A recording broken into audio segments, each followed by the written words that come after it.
हरे कृष्णा। हम भगवद गीता के 7वें अध्याय में प्रवेश कर चुके हैं और इस अध्याय का नाम है ज्ञान विज्ञान योग या भगवद ज्ञान।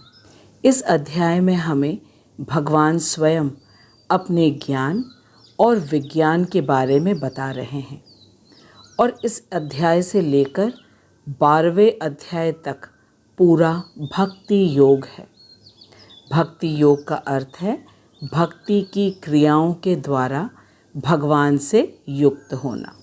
भक्ति का अर्थ है सेवा और हम तब तक भगवान की प्रेम पूर्वक सेवा करने में इच्छुक नहीं होंगे जब तक हम भगवान को अच्छी तरह न जान लें।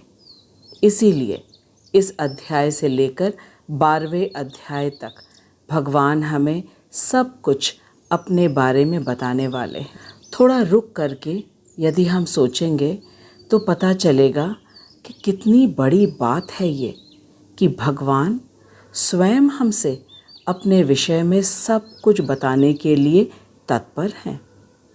इस भौतिक जगत में यदि कोई व्यक्ति थोड़ा धनवान हो जाता है, बुद्धिमान हो जाता है, ज्ञानी हो जाता है या बलशाली या सुंदर हो तो वह अपने आप को अन्यों से श्रेष्ठ मानने लगता है तथा अपने बारे में कुछ बताना नहीं चाहता है।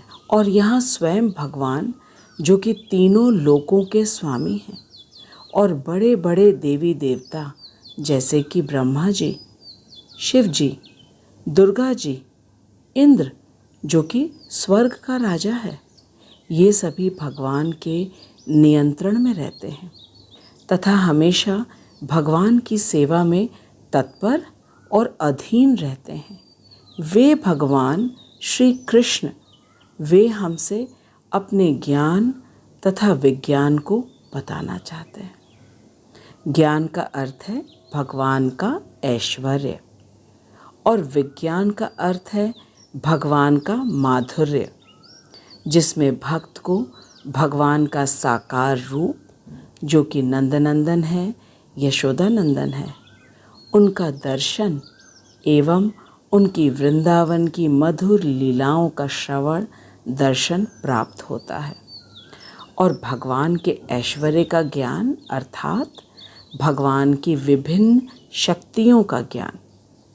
आज के श्लोक को आरंभ करने से पहले आइए हम मिलकर जानें कि पिछले अध्यायों में जिस ज्ञान को हमने समझा था वह इस ज्ञान से जो अब हम ग्रहण करने जा रहे हैं उससे किस प्रकार भिन्न है। यह जानना इसलिए आवश्यक है क्योंकि ज्ञान तो ज्ञान होता है और जब तक हम यह नहीं पता लगा लेंगे कि 7वें अध्याय से जिस ज्ञान को भगवान हमें समझाने वाले हैं वह पिछले 6 अध्यायों के ज्ञान से किस प्रकार भिन्न है, तब तक हम इस ज्ञान का महत्व नहीं जान पाएंगे और बिना महत्व जाने हम पूरी एकाग्रता से नहीं सुनेंगे और बिना एकाग्रता से हम भगवान के ऐश्वर्य को समझ ही नहीं पाएंगे। तो आइए हम समझें कि क्या अंतर है 7वें अध्याय से पहले जो ज्ञान दिया था भगवान ने और अब जो 7वें अध्याय से 12वें अध्याय तक ज्ञान देने जा रहे हैं भगवान। भगवद गीता के प्रथम 6 अध्यायों में हमने जीवात्मा तथा भौतिक शरीर का ज्ञान लिया। हमने ये जाना कि हम शरीर नहीं बल्कि आत्मा है और भगवान श्री कृष्ण के अंश हैं। वे हमारे अंशी हैं और वे परमात्मा के रूप में सभी प्राणियों के हृदय में वास करते हैं। फिर हमने जाना कि शरीर का अंत निश्चित रूप से होता है, लेकिन आत्मा नित्य है, शाश्वत है। आत्मा को कोई शस्त्र काट नहीं सकता, कोई मार नहीं सकता, कोई जला नहीं सकता, वायु उड़ा नहीं सकता और जल भिगो नहीं सकता। ऐसा इसलिए है क्योंकि आत्मा कृष्ण का अंश है। इस तरह आत्मा गुणात्मक रूप से कृष्ण के समान है, किंतु कृष्ण का अणु अंश होने के नाते आत्मा बल के दृष्टिकोण से अत्यंत ही क्षुद्र है, बिल्कुल नगण्य है भगवान कृष्ण की तुलना में। इसके पश्चात हमने ये भी जाना कि श्री भगवान कृष्ण ने हमारे लिए एक सीढ़ी की व्यवस्था की है, ताकि हम उस सीढ़ी पर चढ़कर अपने शाश्वत घर गोलोक वृंदावन धाम पहुंच जाएं, जो कि श्री कृष्ण का नित्य धाम है। धाम का अर्थ है घर। इस सीढ़ी को योग कहते हैं, जिसके 3 चरण हैं। पहला कर्मयोग है, जिसमें निष्काम कर्म के द्वारा हृदय की शुद्धि होती है। दूसरा ज्ञान योग है, जिसमें यह ज्ञान होता है कि भगवान कौन है और वे स्वयं आकर क्यों हमें भगवद गीता उन्होंने दी, तथा इस भौतिक जगत की प्रत्येक वस्तु एवं संबंध नश्वर है, अनित्य है, और एकमात्र भगवान श्री कृष्ण के साथ ही हमारा संबंध नित्य है। इस ज्ञान से अवगत होकर साधक अपने मन को नियंत्रित करके अपने हृदय में विराजमान परमात्मा को देखने का और उन पर ध्यान लगाने का अभ्यास करता है। जिस विधि से साधक हृदय में बैठे परमात्मा का दर्शन करता है, वह पतंजलि सूत्र का अष्टांग योग है और इसे ध्यान योग कहते हैं। ये हुए योग रूपी सीढ़ी के 3 चरण, कर्मयोग, ज्ञान योग तथा ध्यान योग। कर्म योग की चरम सिद्धि या लक्ष्य है हृदय की शुद्धि। ज्ञान योग की चरम सिद्धि है ब्रह्म साक्षात्कार और ध्यान योग का चरम लक्ष्य है परमात्मा साक्षात्कार। हमने ये भी जाना कि ज्ञान योग तथा ध्यान योग का लक्ष्य प्राप्त करना भक्ति के बिना संभव नहीं है, क्योंकि ब्रह्म ज्योति श्री भगवान के श्री अंग की कांति है और परमात्मा श्री कृष्ण का पुरुष अवतार विष्णु स्वरूप है, जो कि प्रत्येक जीवात्मा के हृदय में परमात्मा स्वरूप में वास करते हैं। इन सब महत्वपूर्ण तथ्यों को जानने के पश्चात भगवान ने हमें सबसे महत्वपूर्ण बात बताया कि उन्हें कौन सा योगी सर्वप्रिय है, कर्मयोगी, ज्ञान योगी, ध्यान योगी या भक्ति योगी। तो इसके स्पष्टीकरण में श्री भगवान ने हमें 6ठे अध्याय के अंतिम श्लोक में अपना पूर्ण मत दे दिया। भगवान ने कहा, योगिनामपि सर्वेषां मद्गतेन अंतरात्मना श्रद्धावान भजते यो मां समे युक्तो तमो मतः। भगवान श्री कृष्ण कह रहे हैं कि मेरे मत अनुसार समस्त योगियों में भी वे योगी श्रेष्ठ हैं जो श्रद्धावान होकर मुझ में आसक्त मन के द्वारा निरंतर मुझे ही भजते हैं। भगवान के इस स्पष्ट कथन से यह स्पष्ट रूप से मालूम हो गया कि भगवान को भक्त सबसे प्रिय है। हमें प्रथम के 6 अध्यायों में ये ज्ञात हुआ कि कर्मयोग, ज्ञान योग तथा ध्यान योग स्वतंत्र नहीं हैं, बल्कि ये तीनों विधियां भक्ति पर आश्रित हैं, तभी ये अपना लक्ष्य प्राप्त करती हैं। इसके विपरीत भक्ति परम स्वतंत्र है और भक्ति हमें स्वतंत्र रूप से कर्मयोग, ज्ञान योग, ध्यान योग का जो लक्ष्य है, उसका जो फल है, उसे स्वतंत्र रूप से साधक को प्राप्त करा देती है। 7वें अध्याय के प्रथम श्लोक में हमें ज्ञात हुआ कि भगवान कह रहे हैं कि तुम मुझ में आसक्त हो जाओ। इसके पहले के 6 अध्यायों में शरीर से और जगत से आसक्ति हटाने की बात हो रही थी, लेकिन अब भगवान कह रहे हैं कि मुझ में आसक्त हो जाओ, मेरा आश्रय ग्रहण करो, और ऐसा करने से मैं तुम्हें अपने विषय में समग्र ज्ञान दूंगा, जिससे तुम संशय रहित हो जाओगे और समस्त ज्ञान विज्ञान को जान जाओगे। इसका अर्थ ये हुआ कि पहले के 6 अध्यायों में समग्र ज्ञान नहीं दिया गया है, और अब इस ज्ञान विज्ञान को जो 7वें अध्याय से भगवान देने जा रहे हैं, इसको जानने के बाद कुछ भी शेष नहीं रह जाएगा जानने के लिए। और यह ज्ञान विज्ञान क्या है, इसके विषय में हमारे आचार्य हमें बता रहे हैं। हमारे आचार्य हमें समझा रहे हैं कि भगवान ने पहले 6 अध्यायों में ज्ञान दिया, और अब भगवान कह रहे हैं कि अब मैं तुम्हें जिस ज्ञान विज्ञान को देने वाला हूँ, इसको जानकर कुछ और शेष नहीं रह जाएगा। इसका अर्थ है कि पहले 6 अध्यायों में दिया गया ज्ञान और अब जो ज्ञान विज्ञान हमें भगवान देंगे, उसमें अंतर है। वो अंतर ये है कि पहले 6 अध्यायों में हमें जीवात्मा का ज्ञान मिला, ब्रह्म ज्योति का ज्ञान मिला, परमात्मा का ज्ञान मिला। ब्रह्म ज्योति और परमात्मा भगवान के आंशिक अभिव्यक्ति है, लेकिन अब जो ज्ञान तथा विज्ञान हमें भगवान देने वाले हैं, वह भगवान का ज्ञान तथा विज्ञान जीवात्मा का नहीं है, बल्कि भगवान का ज्ञान और विज्ञान है। भगवान का ज्ञान अर्थात भगवान का ऐश्वर्य, उनकी शक्तियाँ, और भगवान का विज्ञान अर्थात भगवान का साकार रूप तथा उनकी मधुर ब्रिज लीलाएं, जो कि वात्सल्य रस में हैं, सख्य रस में हैं, दास्य तथा माधुर्य में है। यह ज्ञान विज्ञान को जानने के लिए भगवान का आश्रय ग्रहण करना तथा उनमें आसक्त होना अनिवार्य है, अन्यथा हम समझ ही नहीं पाएंगे। और यदि हमने नहीं समझा तो हमारा भारी नुकसान हो जाएगा।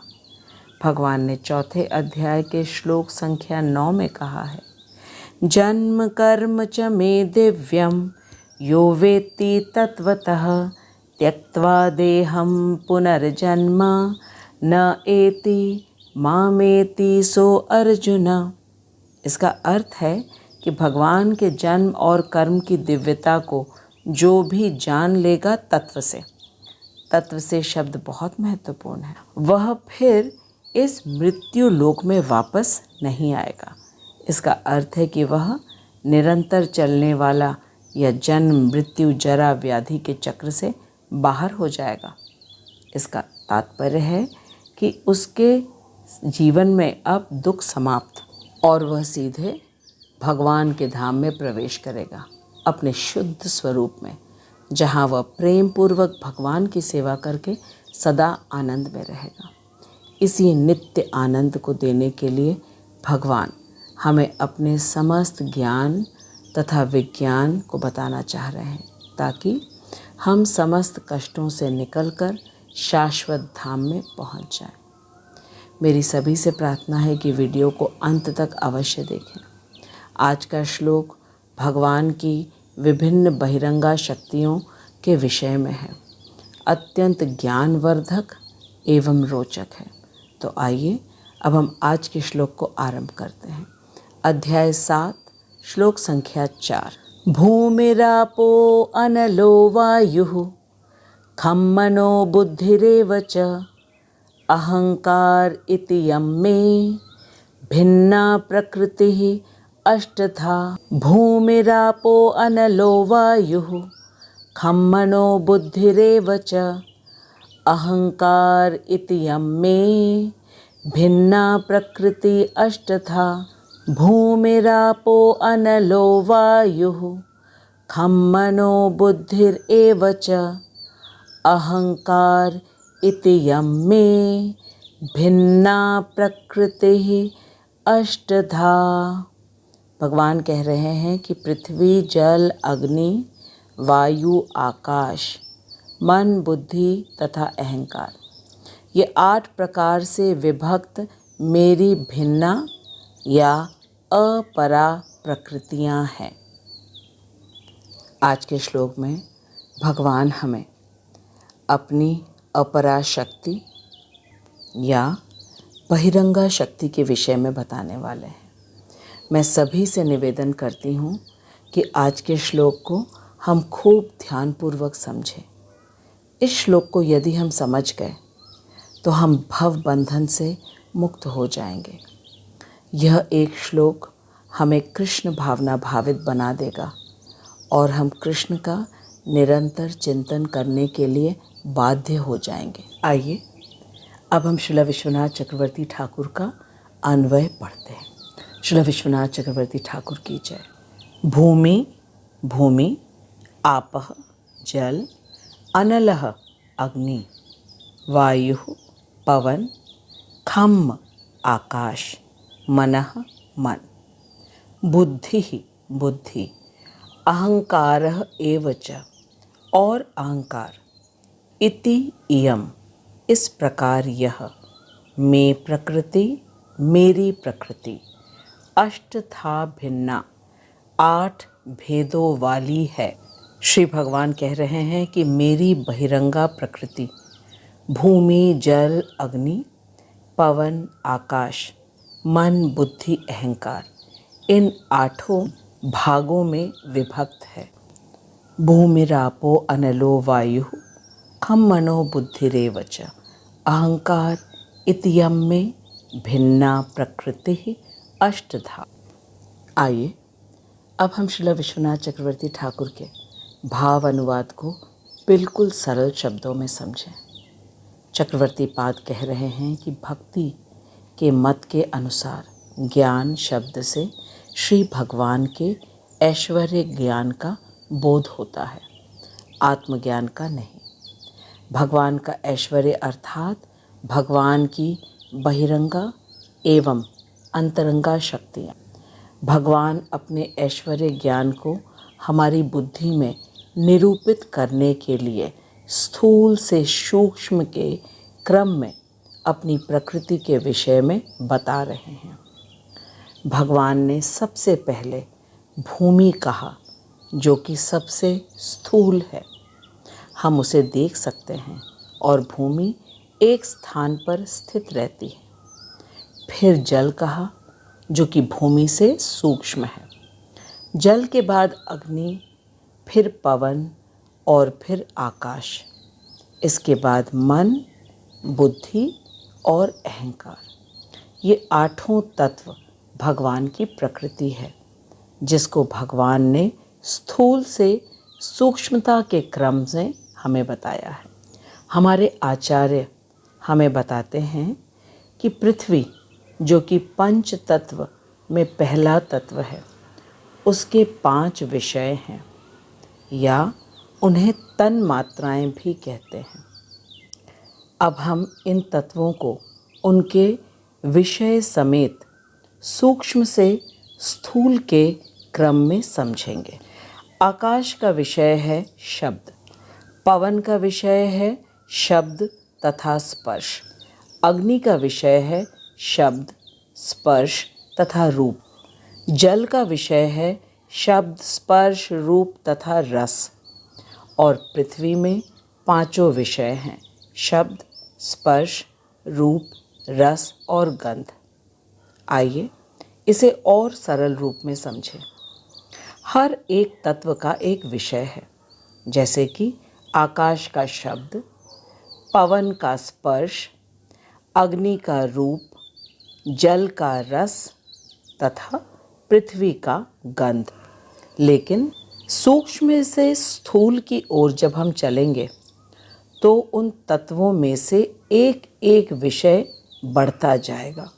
उदाहरण के लिए आकाश का केवल एक विषय है, वह है शब्द, लेकिन आकाश के बाद पवन में अपना विषय और आकाश का भी विषय है, जैसे कि शब्द और स्पर्श। अब जो आवाज़ हम सुन पा रहे हैं वह आकाश के कारण है। आकाश के कारण ही हम सभी प्रकार की ध्वनि को सुन पा रहे हैं। वायु में आवाज़ और स्पर्श है। हमें हवा की आवाज़ तथा स्पर्श का अनुभव होता है।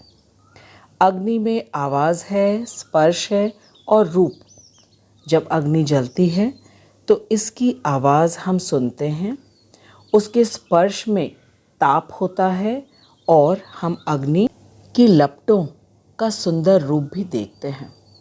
हवन की अग्नि में अगला तत्व है जल, जिसका अपना तत्व है रस या स्वाद। और जल में शब्द, स्पर्श, रूप और रस तो है ही। पानी जब बरसता है तो हमें उसकी आवाज़ सुनाई देती है। जल का स्पर्श भी अनुभव होता है स्नान के समय। जल का रूप भी है तरल रूप, और जल का रस है जो हमारी प्यास बुझाता है। अंत में सबसे स्थूल तत्व पृथ्वी, उसका अपना विषय है गंध, लेकिन बाकी के 4 तत्व भी उसमें हैं। इसीलिए पृथ्वी से जो कुछ भी उत्पन्न होता है उनमें ये सारे विषय होते हैं। ये हो गया पृथ्वी, जल, अग्नि, वायु तथा आकाश, जिन्हें हम सभी पंच तत्व के नाम में जानते हैं। और इनमें 3 तत्व और हैं, वो है मन, बुद्धि और अहंकार। ये तीनों तत्व आकाश से भी सूक्ष्म हैं। सूक्ष्म अर्थात सभी को मालूम है कि मन है, बुद्धि है और अहंकार है, लेकिन कोई इन्हें देख नहीं पाता, केवल अनुभव कर सकता है। यही सूक्ष्मता का परिभाषा है। श्री विश्वनाथ चक्रवर्ती ठाकुर हमें बता रहे हैं कि मन और बुद्धि एक ही तत्व है, लेकिन उनके कार्य भिन्न होने के कारण उनका नाम अलग अलग है। उदाहरण के लिए लकड़ी से खिड़की और दरवाज़ा दोनों ही बनता है, लेकिन दोनों का कार्य अलग अलग है। खिड़की हवा आने के लिए है और दरवाज़ा मनुष्यों के आने के लिए। लकड़ी तत्व एक है, लेकिन कार्य अलग अलग होने के कारण नाम अलग अलग है। इसीलिए कभी कभी हमें भी समझ नहीं आता कि मन क्या है और बुद्धि क्या है। दोनों एक से लगते हैं। हमें बुद्धि को आत्मा के ज्ञान में लगाकर मन को नियंत्रित करना चाहिए। मन इंद्रियों का राजा है, लेकिन बुद्धि उससे बलशाली है। बुद्धि विवेक है, जिससे सही और गलत का पता चलता है। ये हुआ मन और बुद्धि। और अब क्या बचा? अहंकार। इस अहंकार के कारण ही हम इस भौतिक जगत में अनंत काल से फंसे हुए हैं। अहंकार तो रहेगा ही, लेकिन हमारे मन में मिथ्या अहंकार आ गया है। अहंकार से हमारे अस्तित्व का ज्ञान होता है, लेकिन मिथ्या अहंकार से हम गुमराह हो जाते हैं। सही अहंकार यह है कि मैं कृष्ण का अंश हूँ और नित्य कृष्ण दास हूँ, और दास हूँ इसलिए मुझे अपने स्वामी की सेवा करनी चाहिए। जब दास स्वामी की प्रेम पूर्वक सेवा करता है तो वह भी आनंदित होता है, क्योंकि उसका स्वामी प्रसन्न है, और स्वामी का अंश होने के नाते वह भी स्वतः ही प्रसन्न हो जाता है। जैसे कि पेड़ के जड़ में जब हम जल डालते हैं तो पूरा पेड़ हरा भरा हो जाता है। ये हुआ सही अहंकार। लेकिन मिथ्या अहंकार है कि मैं स्वामी की सेवा क्यों करूं? मैं स्वामी से अलग रहकर आनंदित होना चाहता हूं। इसी हमारे मिथ्या अहंकार के कारण हम इस भौतिक जगत में अनंत काल से बंध गए हैं। हम तो तभी से हैं जब से भगवान हैं। हमारी बस एक गलत इच्छा के कारण भगवान ने इस सृष्टि की रचना की, हमें भौतिक इंद्रियां दी, क्योंकि बिना इंद्रियों के तो हम भौतिक जगत को कैसे भोगेंगे। इस भौतिक सृष्टि की रचना भगवान ने अपनी बहिरंगा शक्ति के द्वारा की है। भगवान की बहिरंगा शक्ति है पृथ्वी, जल, अग्नि, वायु, आकाश, मन, बुद्धि और अहंकार। इनमें से जो पृथ्वी, जल, अग्नि, वायु तथा आकाश है, यह स्थूल तत्व है और इस जड़ जगत और हमारे शरीर की जननी है। इस बहिरंगा शक्ति को अपरा शक्ति भी कहते हैं। मन, बुद्धि, अहंकार सूक्ष्म शक्ति है। ये 8 मूल तत्व हैं और इनसे ही प्रकृति के 24 तत्व बने हैं, जिनके विषय में सभी वैज्ञानिक, दार्शनिक तथा ज्ञानी शोध करते हैं। अब हमने श्रील विश्वनाथ चक्रवर्ती ठाकुर का अन्वय पढ़ा।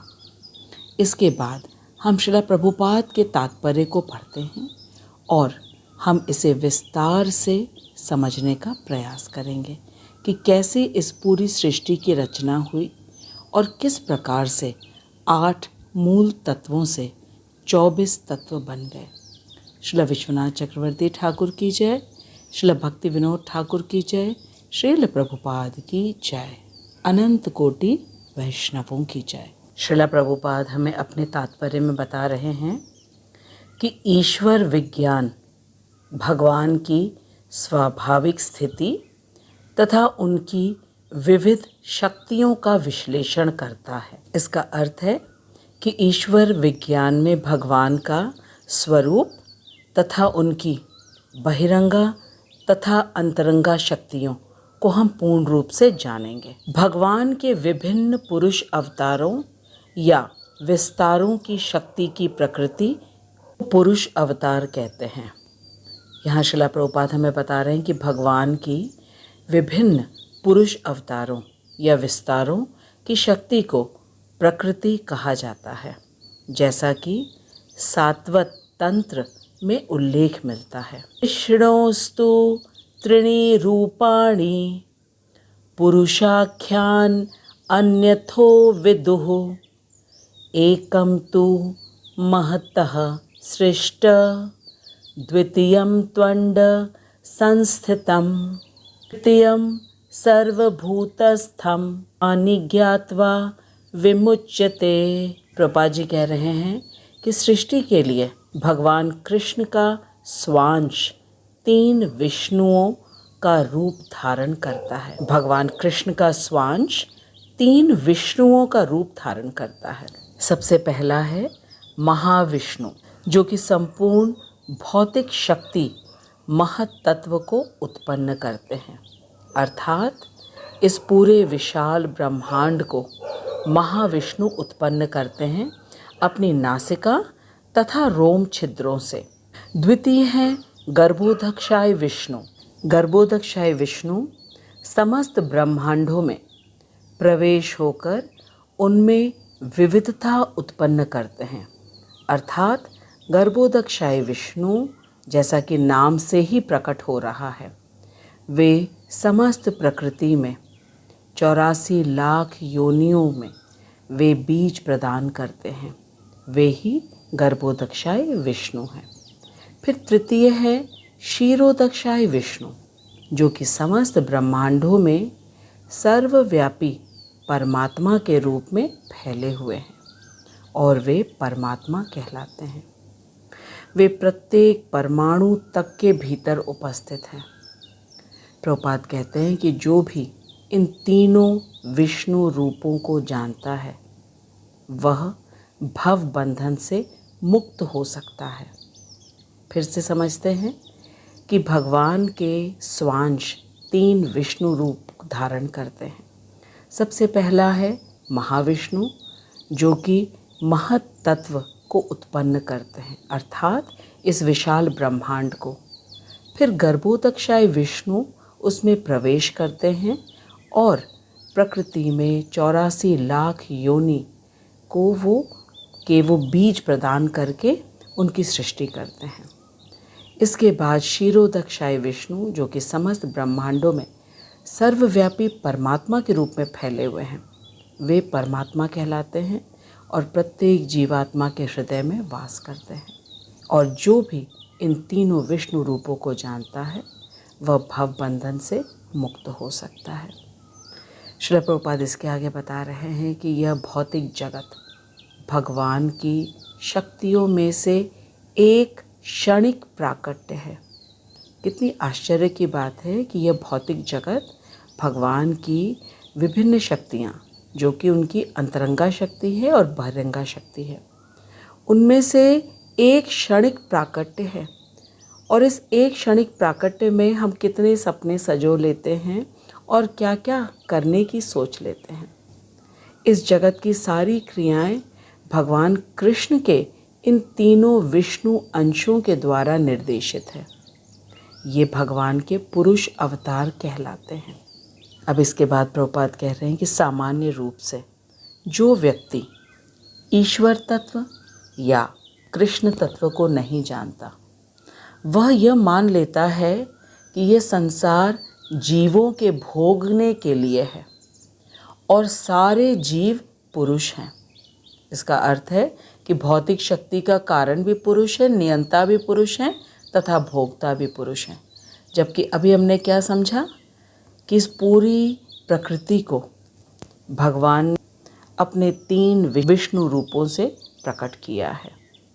तो वे ही समस्त कारणों के कारण हुए, क्योंकि महाविष्णु ने इस विशाल जगत को, इस ब्रह्मांड को प्रकट किया है अपने रोम छिद्रों से, अपनी नासिका से। फिर गर्भोदकशाही प्रवेश करके उन्होंने 84 लाख योनियों में जो विभिन्न जीवात्मा हैं, उन सबको उनका प्राकट्य किया है गर्भोदकशाही विष्णु ने। और इसके बाद क्षीरोदकशाही विष्णु, जो कि परमात्मा रूप में हैं, वे प्रत्येक जीवात्मा के हृदय में परमात्मा के रूप में विराजमान हैं। तो अब हमने अच्छी तरह जान लिया कि ये पूरी सृष्टि भगवान ने ही प्रकट की है। भगवान ही इसमें बीज प्रदत्त पिता हैं और भगवान ही परमात्मा रूप में प्रत्येक जीव के हृदय में वास कर रहे हैं तथा सबका पालन पोषण सब कुछ भगवान के द्वारा ही हो रहा है। और जीव क्या मान लेता है कि ये पूरी सृष्टि उसके लिए है, वही नियंता है, वही भोगता है और वही कारण है इस जगत का। तभी तो कुछ लोग का ये मानना है कि यदि वो भोग नहीं करेंगे इस सृष्टि में, तो जब वे वापस भगवान के पास जाएंगे तो भगवान उनसे प्रश्न करेंगे कि तुमने भोग नहीं किया, क्यों? जाओ, फिर से वापस जाओ। इसी को कहते हैं चरम सीमा की अज्ञानता। श्रील प्रभुपाद कहते हैं कि जो भी व्यक्ति अपने आप को इस भौतिक शक्ति का कारण, नियंता तथा भोक्ता मानते हैं, भगवद गीता के अनुसार यह नास्तिक निष्कर्ष झूठा है। नास्तिक उन्हें कहा जाता है जो शास्त्रों पे कोई निष्ठा नहीं रखते और जो पढ़ते नहीं हैं। तो वही व्यक्ति कह सकते हैं कि भौतिक जगत इस भौतिक जीवात्मा के लिए है, वह नियंता है और वह भोक्ता है। प्रभुपाद कह रहे हैं कि आज का जो श्लोक है उसमें कृष्ण को इस जगत का आदि कारण माना गया है और श्रीमद् भगवद गीता से भी, श्रीमद् भागवतम से भी इसकी पुष्टि होती है। भगवान की पृथक पृथक शक्तियाँ इस भौतिक जगत के घटक है। भगवान की पृथक पृथक शक्तियाँ अर्थात उनकी बहिरंगा तथा अंतरंगा शक्ति, उसी के कारण इस जगत में सब कुछ घटित होता है। यहाँ तक कि निर्विशेषवादियों का चरम लक्ष्य ब्रह्म ज्योति भी एक आध्यात्मिक शक्ति है जो परव्योम में प्रकट होती है। जो ब्रह्म ज्योति है वो भगवान की अंग कांति है और निर्विशेषवादी इस भौतिक जगत के जितनी भी वस्तुओं को देखते हैं वे ये सोचते हैं कि भगवान इनसे भिन्न है, इसलिए भगवान साकार हो ही नहीं सकते हैं। इसलिए उनका मानना है कि भगवान निराकार हैं।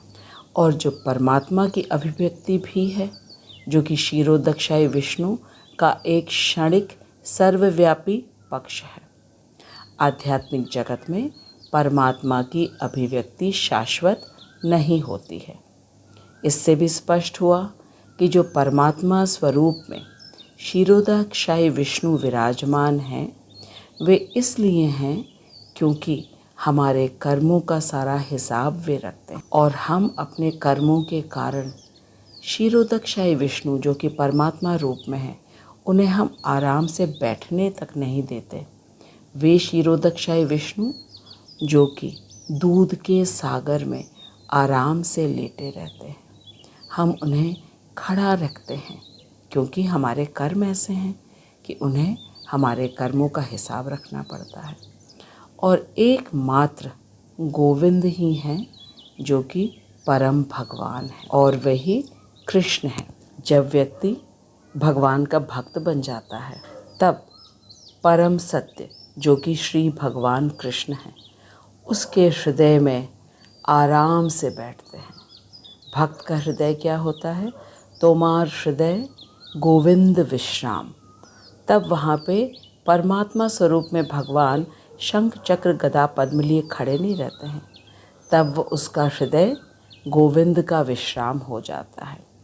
इससे हमें पता चला कि निर्विशेषवादियों का जो ब्रह्म ज्योति है वो भी भगवान का एक आंशिक भाव है, क्योंकि निर्विशेषवादियों का भाव है कि भगवान इस जगत के किसी भी साकार वस्तु से भिन्न है, तो ये उनका भाव है निराकार।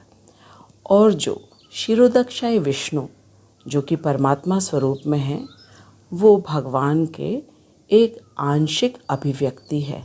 वे भी शाश्वत नहीं हैं, क्योंकि जैसे ही व्यक्ति भक्त बन जाता है तो भक्त के हृदय में श्री कृष्ण गोविंद के रूप में आराम करते हैं और उन्हें आनंद मिलता है कि मेरा भक्त मुझे कितना स्नेह करता है, मुझसे कितना प्रेम करता है, और गोविंद ये सोच सोच के बहुत प्रसन्न होते हैं। श्रीला प्रभुपाद हमसे कह रहे हैं कि भगवान कृष्ण वे पूर्ण शक्तिमान पुरुष हैं और उनकी नाना प्रकार की भिन्ना तथा अंतरंगा शक्तियाँ होती। आज हमने भगवान की बहिरंगा शक्ति के विषय में जाना, जो कि पृथ्वी, जल, अग्नि, वायु, आकाश ये स्थूल तत्व हैं और 3 सूक्ष्म हैं जो कि मन, बुद्धि, अहंकार हैं। इन 8 तत्वों से अब हम आगे जानेंगे कि किस प्रकार से 24 तत्व बन जाते हैं। भगवान की बहिरंगा शक्ति जिसमें मूल रूप से 8 तत्व हैं, वह 24 तत्व कैसे बन गए, ये जानने से पहले आइए जानें कि आखिर भगवान ने सृष्टि की रचना क्यों की। जब हम सृष्टि की रचना की पृष्ठभूमि को समझ जाएंगे तब हमें आसानी से सृष्टि के 8 तत्व से 24 तत्व भी समझ में आ जाएगा। हम भगवान के ज्ञान को समझ रहे हैं। भगवान के ज्ञान का अर्थ है भगवान का ऐश्वर्य। भगवान की 2 शक्तियाँ हैं, पहली बहिरंगा और दूसरी अंतरंगा। आज के श्लोक में हम बहिरंगा शक्ति के विषय में समझ रहे हैं और अगले श्लोक में हम भगवान की अंतरंगा शक्ति के विषय में समझेंगे। बहिरंगा शक्ति को अपराशक्ति भी कहते हैं और अंतरंगा शक्ति को पराशक्ति कहते हैं। बहिरंगा शक्ति को अपराशक्ति इसलिए कहते हैं क्योंकि बहिरंगा शक्ति के तत्व जो कि पृथ्वी, जल, अग्नि, वायु, आकाश तथा मन, बुद्धि, अहंकार हैं, जिससे जड़ शरीर की सृष्टि होती है। बहिरंगा शक्ति के तत्व जड़ शरीर की जननी है, जो कि आत्मा और परमात्मा के बिना निष्क्रिय रहता है। इसीलिए बहिरंगा शक्ति को निकृष्ट शक्ति कहा गया है। इसे अपराशक्ति भी कहते हैं। अब हम सभी को इन शब्दावली से परिचित होना होगा, तभी हम आगे आने वाले तत्वों को समझ पाएंगे। हम सब समझेंगे कि भगवान ने इस भौतिक सृष्टि की रचना क्यों की।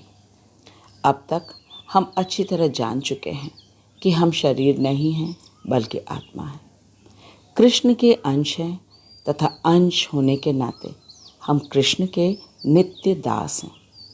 जब से भगवान हैं तब से हम हैं। भगवान अनंत काल से हैं और हम भी। जब हमने कृष्ण को राधा रानी के साथ गोलोक वृंदावन धाम में झूला झूलते हुए देखा तो हमारे मन में भी इच्छा हो गई कि क्यों ना हम भी स्वतंत्र रूप से आनंद लें। जैसे ही हमारे मन में स्वतंत्र रूप से आनंद लेने की इच्छा जागृत हुई, उसी क्षण भगवान के 3 पुरुष अवतार में से प्रथम पुरुष अवतार महाविष्णु ने महत तत्व की सृष्टि की। महत तत्व का अर्थ है विशाल सृष्टि की रचना की। इस सृष्टि की रचना इसलिए हुई क्योंकि हमारे मिथ्या अहंकार के कारण हमने स्वतंत्र रूप से आनंद लेने की बात सोची। जिन्होंने ऐसा नहीं सोचा वे अपने शुद्ध स्वरूप में गोलोक में नित्य वास कर रहे हैं और राधा कृष्ण की प्रेममयी सेवा करके परम आनंद में हैं। भगवान का नित्य अंश होने के नाते हमें भी भगवान की ही सेवा करने की इच्छा होनी चाहिए थी, लेकिन मिथ्या अहंकार के कारण हमने अपने आंशिक स्वतंत्रता का दुरुपयोग किया, जिसके कारण भगवान ने महाविष्णु द्वारा सृष्टि की रचना की। क्योंकि गोलोक में तो हम स्वतंत्र रूप से भोग नहीं सकते थे, वहाँ तो सभी प्रेम पूर्वक सेवा करते हैं। यहाँ से शुरुआत हुई सृष्टि की। सृष्टि की रचना के लिए सर्वप्रथम भगवान ने अपनी बहिरंगा शक्ति से 8 तत्व दिए, जिससे सृष्टि की रचना हुई। और इन 8 तत्वों में जो प्रथम 5 तत्व हैं, पृथ्वी, जल, अग्नि, वायु और आकाश, इनमें 5 गुण सम्मिलित हैं जो कि हमारे इंद्रिय विषय हैं।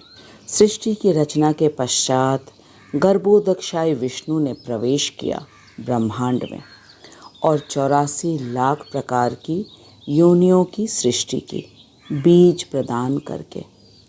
भगवान ने 15वें अध्याय में कहा है, अहम बीज प्रदत्त पिता। हमें शरीर मिला पंचतत्व से और इस सृष्टि को भोगने के लिए भगवान ने 5 ज्ञान इंद्रियां, आँख, नाक, कान, जीभ तथा त्वचा को दिया और 5 कर्म इंद्रियां, हाथ, पैर, वाणी, मल मूत्र विसर्जन के अंग और जनेंद्रियां, कुल मिला के 10 इंद्रियां दी। और इनके विषय सृष्टि के मूल तत्व में हैं। आँख का विषय है सुंदर दृश्य, वह अग्नि का गुण है। कानों का विषय है सुंदर शब्द, वह आकाश का गुण है। जीभ का विषय है स्वाद, तो वह जल का गुण है। नाक का विषय है सुगंध, वह पृथ्वी का गुण है। और त्वचा का विषय है स्पर्श, वह वायु का गुण है। इस प्रकार 8 मूल तत्व और 5 गुणों और 10 इंद्रियों को कुल मिलाकर 8, 5 और 10 23 हुए और एक महत तत्व जिसे मिलाकर 24 तत्व हो गए। पृथ्वी, जल, अग्नि, वायु, आकाश, इनके 5 गुण, गंध, रस, रूप, स्पर्श, शब्द, 10 तत्व हुए। अब 5-5 ज्ञान तथा कर्म इंद्रियां, कुल मिलाकर 20। इनमें मन, बुद्धि, अहंकार अब हुए 23 और एक महत तत्व, अब हो गए पूरे 24 तत्व। इन्हीं 24 तत्वों के विषय में विश्लेषण करते हैं बड़े बड़े वैज्ञानिक, दार्शनिक और ज्ञानी। अब हमने बहिरंगा शक्ति के 8 तत्वों से 24 तत्व कैसे बना ये अच्छी तरह समझ लिया। साथ ही ये भी जान लिया कि भगवान ने इस भौतिक सृष्टि की रचना क्यों की। भगवान क्षीरोदक्षाय विष्णु परमात्मा स्वरूप में प्रत्येक जीवात्मा के हृदय में वास करते हैं। हमने 3 विष्णु अवतार, जिन्हें पुरुष अवतार कहते हैं, इनके विषय में भी ज्ञान लिया। श्रीला प्रभुपाद अब हमें बहुत ही हृदय स्पर्शी बात बताने जा रहे हैं। श्रील प्रभुपाद कह रहे हैं कि हम हैं तो भगवान के नित्य संतान, और हमसे गलती हो गई कि हमने अपनी स्वतंत्रता का दुरुपयोग किया, अपनी आंशिक स्वतंत्रता का दुरुपयोग किया। इसलिए कृष्ण को हमारे लिए महाविष्णु के द्वारा इस विशाल सृष्टि की रचना करवानी पड़ी। कृष्ण हमारे नित्य माता पिता हैं, पितामह हैं, बंधु हैं, सखा हैं, गुरु हैं, सब कुछ हैं। इसलिए हमारे पालन पोषण के लिए उन्होंने मूल रूप से 8 तत्व, उनके गुण और फिर हमें इंद्रियां दी ताकि हम भोग कर सकें।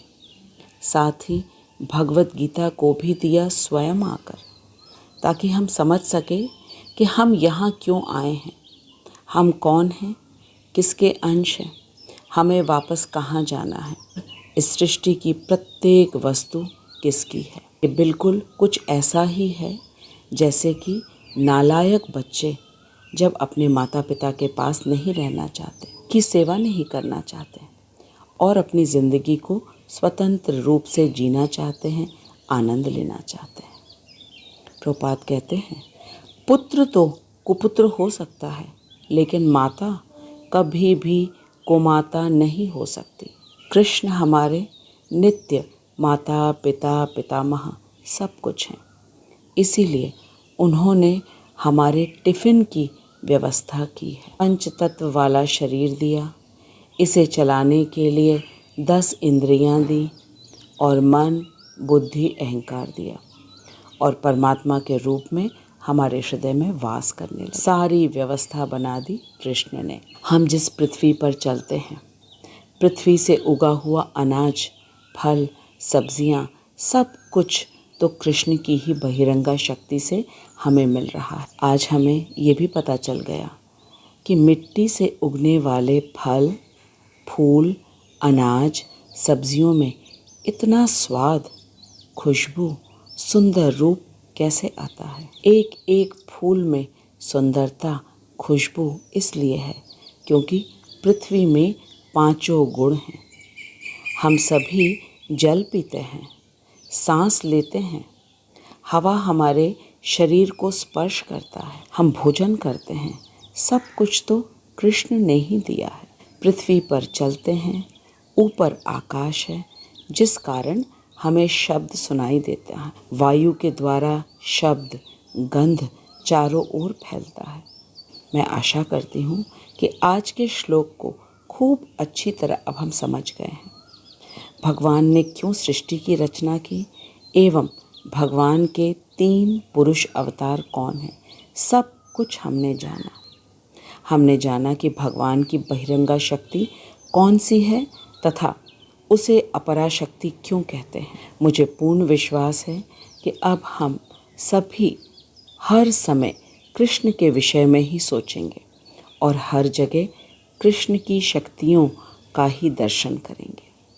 अगले श्लोक में भगवान हमें अपनी अंतरंगा शक्ति के विषय में बताने वाले हैं। मैं श्रील प्रभुपाद, विश्वनाथ चक्रवर्ती ठाकुर, श्रील भक्ति विनोद ठाकुर और मेरे शिक्षा गुरु हिज ग्रेस हरिमोहन दास प्रभु जी को दंडवत प्रणाम करती हूँ, जिनकी अहेतु की कृपा से हम इतनी सरलता से भगवान के विज्ञान को समझ रहे हैं, भगवान के ज्ञान को समझ रहे हैं।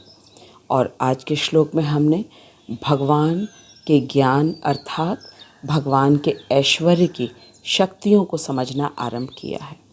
आज के श्लोक में हमने भगवान की बहिरंगा शक्ति को समझा है। अगले श्लोक में हम भगवान की अंतरंगा शक्ति को समझेंगे।